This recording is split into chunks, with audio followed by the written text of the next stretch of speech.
والذین یقولون ربنا هب لنا من ازواجنا وذریاتنا قرۃ اعین، اور وہ لوگ جو کہتے ہیں کہ اے رب ہمارے ہمیں اپنی بیویوں اور ہماری اولاد کی طرف سے آنکھوں کی ٹھنڈک عطا فرما، یعنی یہ کہ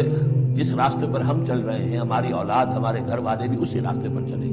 تاکہ ہماری آنکھیں ٹھنڈی ہوں۔ ایسا نہ ہو کہ میں تو اللہ کے دین کے راستے کی طرف چلنے کی کوشش کر رہا ہوں اور اولاد کسی اور طرف کو دور لگا رہی ہے، تو ایک کشاکش ہے۔ پھر یہ جو صورتحال جو ہے فرکشن گھر کے اندر پیدا ہوتی ہے، تو اللہ تو ہمیں ہمارے گھر والوں سے آنکھوں کی ٹھنڈک عطا فرما، اور آنکھوں کی ٹھنڈک ظاہر بات ہے عباد الرحمن کی کن چیزوں میں ہوگی کہ وہ بھی اللہ کے بندے بنے، اللہ کی بندگی کے راستے کو اختیار کریں۔ وَاجْعَلْنَا لِلْمُتَّقِينَ اماما، اور ہمیں متقیوں کا امام بنا۔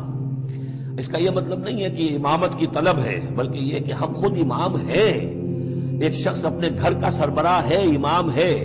تو اے اللہ جن کے ہم امام ہیں انہیں متقی بنا دے، اس لیے کہ ظاہر بات ہے کہ میدان حشر میں جب ہم چلیں گے تو اس ایک شخص کے پیچھے اس کی اولاد چلی آ رہی ہے اور معلوم ہو کہ وہ تو جہنمی ہیں جو چلے آ رہے ہیں، یہ خود تو بہرحال ایک نیک آدمی تھا نہیں، ہمارے پیچھے جو ہماری نسلیں آئیں اے اللہ انہیں بھی متقی بنا، جن کے ہم امام ہیں، جو ہمارے پیچھے ہیں،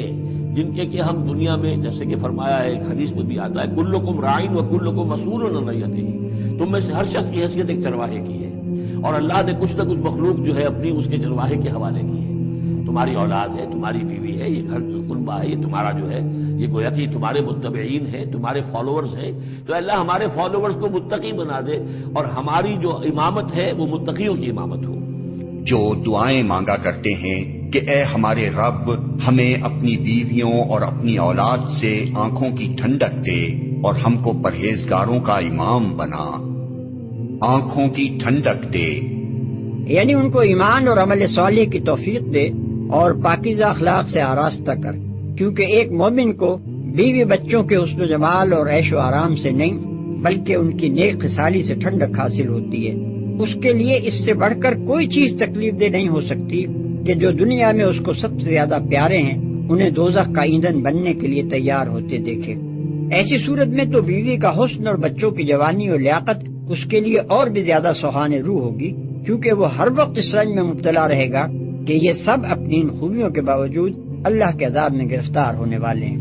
یہاں خاص طور پر یہ بات نگاہ میں رہنی چاہیے کہ جس وقت یہ آیات نازل ہوئی ہیں وہ وقت وہ تھا جبکہ مکے کے مسلمانوں میں سے کوئی ایک بھی ایسا نہ تھا جس کے محبوب ترین رشتہ دار کفر و جاہلیت میں مبتلا نہ ہوں۔ کوئی مرد ایمان لے آیا تھا تو اس کی بیوی ابھی کافر تھی، کوئی عورت ایمان لے آئی تھی تو اس کا شوہر ابھی کافر تھا، کوئی نوجوان ایمان لے آیا تھا تو اس کے ماں باپ اور بھائی بہن سب کے سب کفر میں مبتلا تھے، اور کوئی باپ ایمان لے آیا تھا تو اس کے اپنے جوان بچے کفر پر قائم تھے۔ اس حالت میں ہر مسلمان ایک شدید روحانی اذیت میں مبتلا تھا، اور اس کے دل سے وہ دعا نکلتی تھی جس کی بہترین ترجمانی اس آیت میں کی گئی ہے۔ آنکھوں کی ٹھنڈک نے اس کیفیت کی تصویر کھینچ دی ہے کہ اپنے پیاروں کو کفر و جاہلیت میں مبتلا دیکھ کر ایک آدمی کو ایسی اذیت ہو رہی ہے جیسے اس کی آنکھیں آشوب چشم سے ابل آئی ہوں اور کھٹک سے سوئیاں سی چبھ رہی ہوں۔ اس سلسلہ کلام میں ان کی اس کیفیت کو دراصل یہ بتانے کے لیے بیان کیا گیا ہے کہ وہ جس دین پر ایمان لائے ہیں پورے خلوص کے ساتھ لائے ہیں۔ ان کی حالت ان لوگوں کی سی نہیں ہے جن کے خاندان کے لوگ مختلف مذہبوں اور پارٹیوں میں شامل رہتے ہیں اور سب مطمئن رہتے ہیں کہ چلو ہر بینک میں ہمارا کچھ نہ کچھ سرمایہ موجود ہے۔ پرہیزگاروں کا امام بنا، یعنی ہم تقوی اور طاعت میں سب سے بڑھ جائیں، بھلائی اور نیکی میں سب سے آگے نکل جائیں، محض نیک ہی نہ ہوں بلکہ نیکوں کے پیشوا ہوں اور ہماری بدولت دنیا بھر میں نیکی پھیلے۔ اس چیز کا ذکر بھی یہاں دراصل یہ بتانے کے لیے کیا گیا ہے کہ یہ وہ لوگ ہیں جو مال و دولت اور شوکت و حشمت میں نہیں بلکہ نیکی و پرہیزگاری میں ایک دوسرے سے بڑھ جانے کی کوشش کرتے ہیں۔ مگر ہمارے زمانے میں کچھ اللہ کے بندے ایسے ہیں جنہوں نے اس آیت کو بھی امامت کی امیدواری اور ریاست کی طلب کے لیے دلیل جواز کے طور پر استعمال کیا ہے۔ ان کے نزدیک آیت کا مطلب یہ ہے کہ یا اللہ متقی لوگوں کو ہماری رعیت اور ہم کو ان کا حکمران بنا دے۔ اس سخن فہمی کی داد امیدواروں کے سوا اور کون دے سکتا